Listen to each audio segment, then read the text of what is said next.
અમેરિકામાં અત્યારે ટોર્નેડોની સાથે સાથે વાવાઝોડાના જોખમની પણ આગાહી હવામાન વિભાગ દ્વારા કરવામાં આવી રહી છે. આગામી 2 દિવસ સુધી અમેરિકામાં સાઉથ ઈસ્ટમાં જોખમી અને ઘાતક ટોર્નેડો સિસ્ટમ સક્રિય થઈ છે અને બાદમાં હવે નોર્થ ઈસ્ટમાં પણ આ સ્ટોર્મ અને ટોર્નેડોની તબાહી આવી શકે એવી આગાહી કરાઈ છે. આનાથી અહીં ધોધમાર વરસાદની સાથે વીજળીના કડાકા ભડાકા સાથે વાવાઝોડા જેવી સ્થિતિ પણ ઉત્પન્ન થશે. એક બાજુ ન્યૂ યર સેલિબ્રેશન હશે તો બીજી બાજુ અમેરિકામાં સ્નો સ્ટોર્મ એટલે કે વિન્ટર સ્ટોર્મ જે છે તે મજા બગાડી શકે છે. ટેક્સાસથી જોર્જિયા વચ્ચે આ સમયગાળા દરમિયાન કુલ 4 ડઝનથી વધુ નાના મોટા ટોર્નેડો એક્ટિવ થઈ ગયા હતા.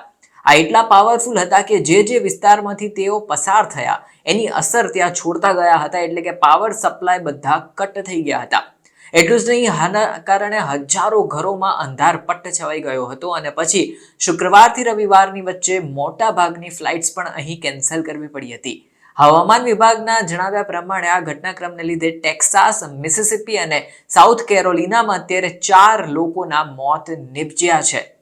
નેશનલ વેધર સર્વિસના જણાવ્યા પ્રમાણે અમેરિકામાં સોમવારે જોવા જઈએ તો ફ્લડ એડવાઇઝરી હજુ પણ સાઉથ ઈસ્ટમાં જાહેર કરવામાં આવી હતી. આના લીધે ઘણી નદીઓ ડેન્જર ઝોનથી પણ ઉપર વહી રહી હતી અને આસપાસના વિસ્તારોને પણ એલર્ટ કરી દેવામાં આવ્યા હતા. એક્યુવેધરના એક સિનિયર હવામાન શાસ્ત્રી ડેવ ડોમ્બેકે કહ્યું છે કે આ સ્ટોર્મ સિસ્ટમ હજુ પણ નોર્ધન વિસ્તાર સુધી આગળ વધતી જવાની સંભાવના વ્યક્ત કરવામાં આવી છે.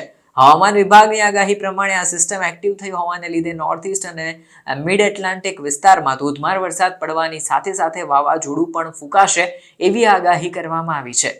પેન્સિલ્વેનિયા, ન્યૂયોર્ક સિટી અને દક્ષિણ ન્યૂ ઇંગ્લેન્ડના ઉત્તરીય સ્તર સુધી ઉત્તરમાં ગાજવીજના ગડગડાટ સાથે વરસાદ ખાબકી શકે છે. અમેરિકાના નોર્થવેસ્ટમાં સોમવારે ઇડાહોથી ઓયાવો સુધી વાવાઝોડાની સ્થિતિ અને હિમવર્ષા થઈ શકે એવી આગાહી કરવામાં આવી છે. લો પ્રેશર સિસ્ટમ રોકીઝથી ઈસ્ટ તરફ આગળ વધી હોવાના અહેવાલો પણ મળી રહ્યા છે. તેવામાં હવે વિન્ટર સ્ટોર્મની સ્થિતિ પણ ઊભી થઈ શકે એમ લાગી રહ્યું છે. એટલું જ નહીં, રોકીઝ ઉપર 1 ફૂટ સુધીનો બરફ પડી શકે એવી આગાહી કરાઈ છે, જ્યારે અન્ય સ્થળે પણ વિન્ટર સ્ટોર્મ આવી શકે છે. નેશનલ વેધર સર્વિસ ન્યુયોર્કે જણાવ્યું છે કે એરિક અને ચોટોક્યુઆ કાઉન્ટીમાં પૂરની સ્થિતિનું પણ નિર્માણ થઈ શકે છે.